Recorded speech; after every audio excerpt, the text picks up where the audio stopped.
Hey, Eagle Run 2-3 here, getting ready to sharpen some knives. And I thought, I'll just turn the camera on and bring you guys along. This is supposed to be a vlog of what's happening at my workbench, and normally that's firearms, but today we're sharpening a knife. So I really meant to show you guys these knives quite a bit sooner.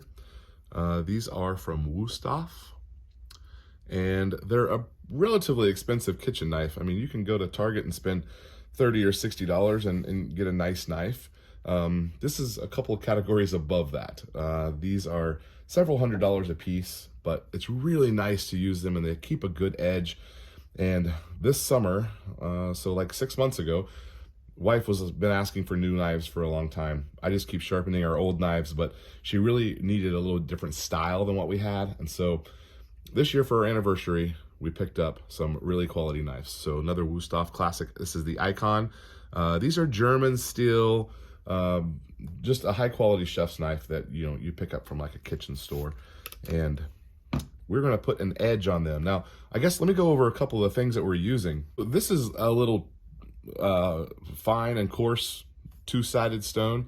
You got your fine and your coarse, and this is a functional workbench stone. This is for pocket knives. You can do chisels, pretty much anything. I use this a lot for AR trigger jobs when I'm just trying to put a nice little polish on the edge of my sear. This is handy for that. It's a good size. It's quite a bit smaller. It's easy to get out.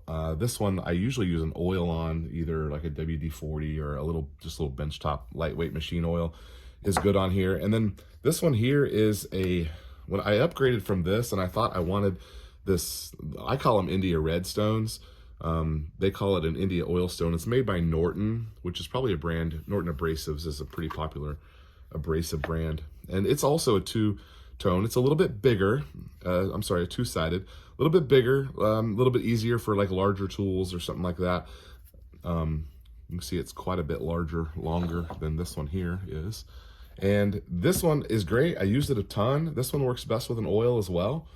But I kind of don't ever use this one. It kind of just stays in this box, but there's no reason why what we're doing today, you couldn't use a $25, $30 stone for this. Now these are from Knife Planet, and they're quite a bit more expensive, but we're gonna soak these in water, and you're just gonna, can't really see there, but we're just gonna soak this in here until all the bubbles are gone. So we'll get him all the way submerged, and you can see, let me turn it over here where you can see all those bubbles coming out. So we're gonna soak him until there are no more bubbles.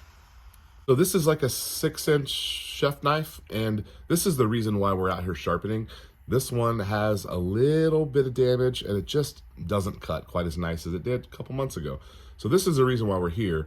And I thought that I could get away with just using, these are 3,000 and 8,000, but that knife probably needs to go back down to 1,000. So we're gonna do the 1,000 for that one, but this one just kind of needs tuned up. So we got this one here is already soaked, and you can see it's still soaking up water. I've got a little soapy water here in my spray bottle. And we're just gonna pay attention to our angle, and we're just gonna draw our knife across the stone, try to keep things all nice and consistent, and put a new edge on our knife here. There's not a lot to this. You'll get better at it, and you'll even get a whole lot faster. I'm gonna go real slow for our demonstration here. You could put quite a few more strokes on here if you were going faster, but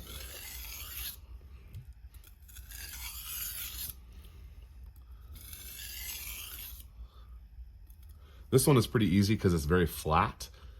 This one will be a little bit more challenging because it has a bit of a curve on it. So if you're at an angle, that's fine. If you're straight on, totally fine. Every time I post a knife sharpening video, someone's gonna say, oh, you're doing this wrong. There's a lot of ways to do this, guys. A lot of ways to do this. And if you're getting a result that you like, then find that way that works for you and go for it. Again, we're only using 3,000 on this one because it had no damage.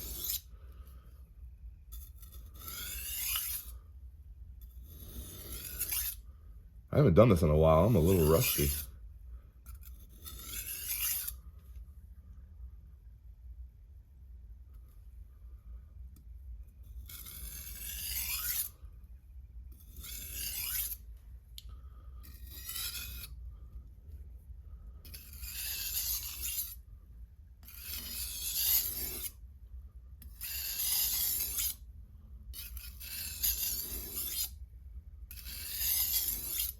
Now, if we took this back to the kitchen store where we got it, they actually offer sharpening for free, but I have all the tools and stuff to do this at home, so it's kind of a hobby.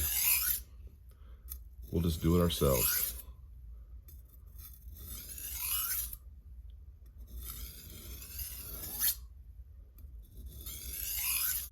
Okay, so we're going to jump over to our 8000 grit, which is probably unnecessary, as we've already got probably a pretty nice edge on there. In fact, we can check that. Yeah, we already have a really nice edge on there. But we're going to go further because we have it and because we can.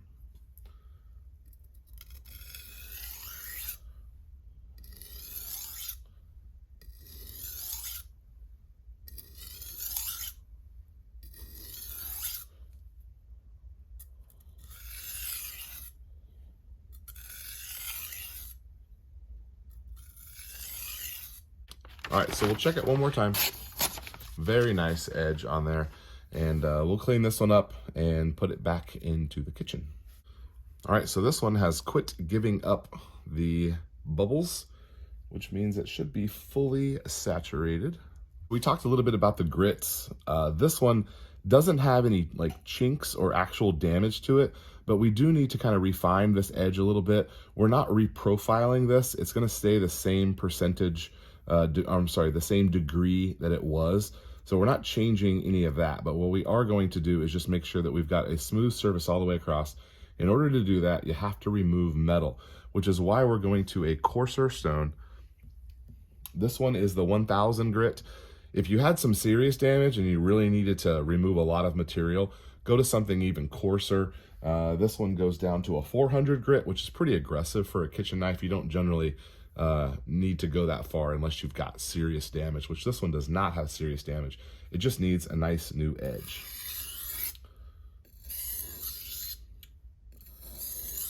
So we're paying attention to our angle on here, trying to keep things very consistent. And I can feel that it already changed just after a few strokes. So our little spot there in the middle that was causing us some trouble has already given up its problem-making ways. And you can hear that that sound really uniforms out whenever we get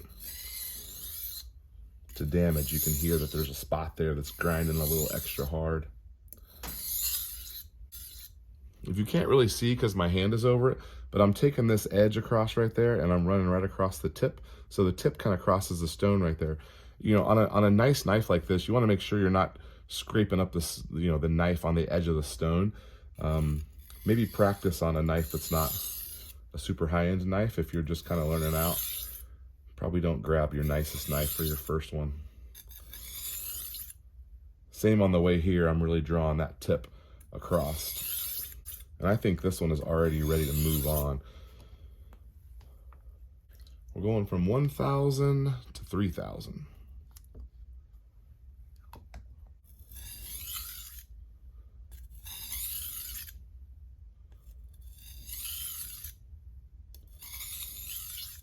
So the little dark spot that you see right there is actually a little metal filings that you're kind of removing. So you can kind of see if you're still doing work to the knife or if you're putting a polish on the knife. And as we go finer and finer in these stones, you're removing less and less material. Okay, let's hit it with that 8000 grit and finish this guy off.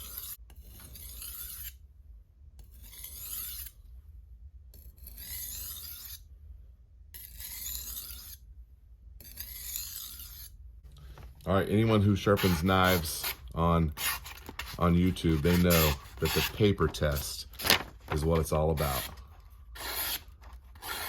Yep, that dude is good to go. All right, thanks for hanging out. Don't be intimidated.